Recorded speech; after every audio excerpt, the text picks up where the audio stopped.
Радзіма, Беларусь, каханая, святая, благослови нас жить и веру заховать.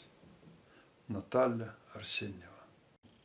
В моей персональной мастацкай выставе, якая называется «Поклон адроджанай айчыне», я, Олесь Цыркунов, сябра суполкі «Пагоня», представляю мастацкую выставу жывапісу, якую прымяркоўваюць да стагоддзя незалежнасці БНР і 70-годдзя з дня нараджэння. Сёння мы маем сваю уласную дзяржаву і маем магчымасць развіваць сваю культуру, размаўляць на сваёй роднай мове, ладзіць сваё жыццё на нацыянальным падмурку і на аснове агульначалавечных каштоўнасцяў. Хоць у гэтым шмат што нам замінае і шкодзіць. У персональной выставе, которую я представляю, творы жывапісу, якія ў сваёй большасці адлюстроўваюць той пакручасты шлях нашага народа да гэтага вялікага свята, да гэтай вялікай падзеі. Тут я представляю асобы, якія прымалі непасрэдны ўдзел у стварэнні нашай краіны ад часоў заснавання Вялікага княства Літоўскага да сучаснасці. Пачэснае месца у ёй адводзіцца кампазіцыйным творам, якія вобразна, дзе з алегарычным, а дзе і сюррэалістычным падтэкстам раскрываюць тыя пакручастыя падзеі. Акрамя партрэта і фігуратыўнай кампазіцыі, шмат удзяляецца ўвагі краявіду і рэчавіду, сутнасць якіх тоіць у сабе замілаванасць родным краем, яго скрытай, невымернай прыгажосцю і падсвядомай духоўнасцю. Многія мае творы зараз займаюць пачэснае месца ў розных зборах як дзяржаўных музеяў, так і прыватных калекцый на Беларусі і за яе межамі.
Як під гаєм зелененьким, зелененьким.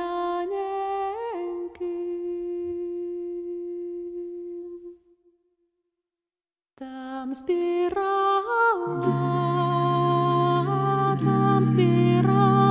дівчинка льон дрібненький.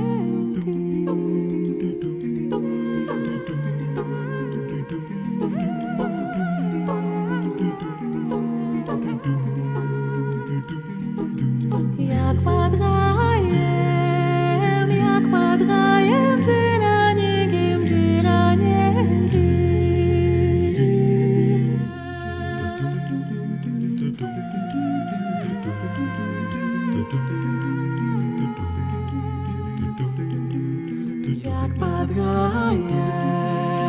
Як під гаєм зелененьким, зелененьким.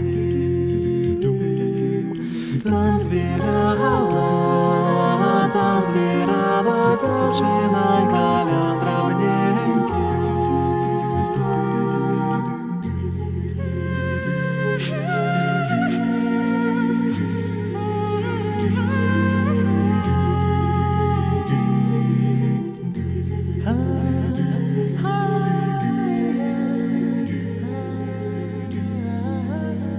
Я хотів показати Вітовта, який, бачите, композиція, колори темні, страшно. Да, и он был правитель жестокий, жесткий был правитель.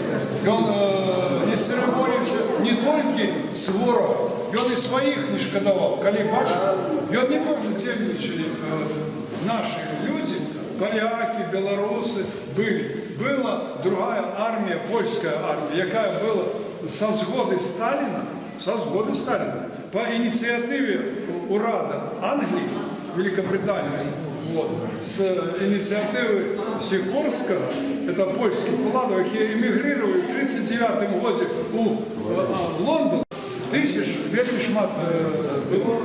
І наших білорусів, які були в Західній Білорусі, і хай собі примусово, але лічилися поляками, записані були.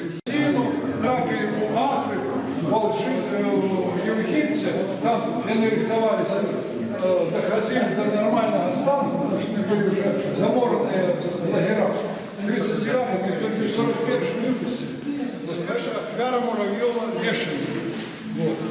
Муравьев-Вешенник ще не був губернатором, але він тут владарив, одним словом, у 1931 году. И он, это граф Михаил Волович.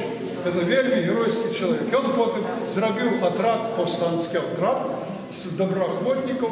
В основном были, пошли к ему в отряд дети тех мужиков, которыми он дал войну.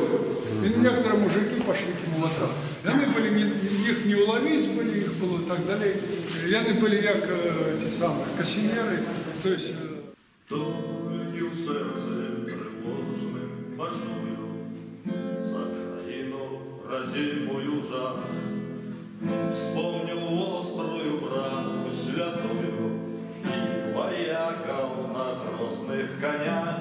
У белой пене проносятся кони, рвутся, гнутся и тяжко хрипят стародавней литовской погони.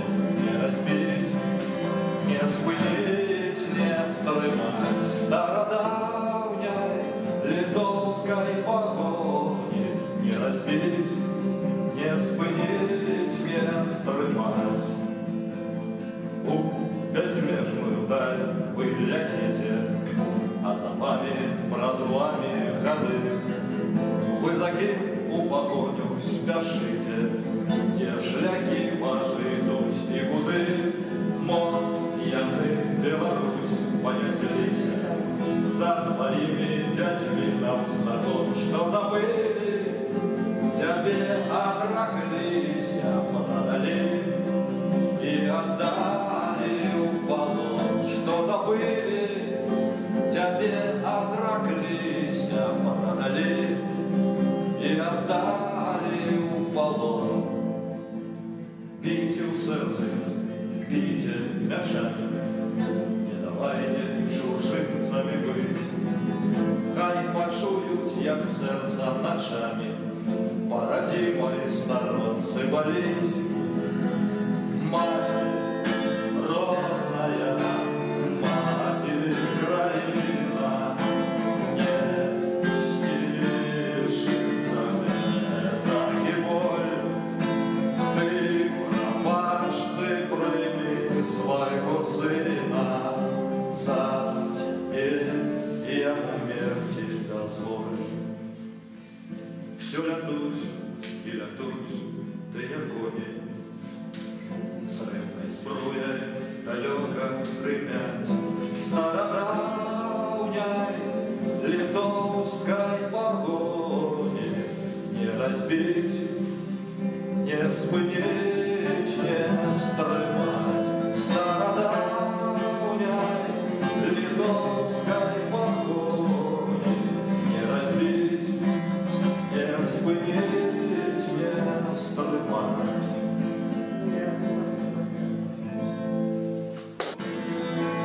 Ловится колыша, у души прорастет ворожил. Полетит она, усилилась, уступят смыет свой пыл. Там не дает, как ранее и ласка, там нема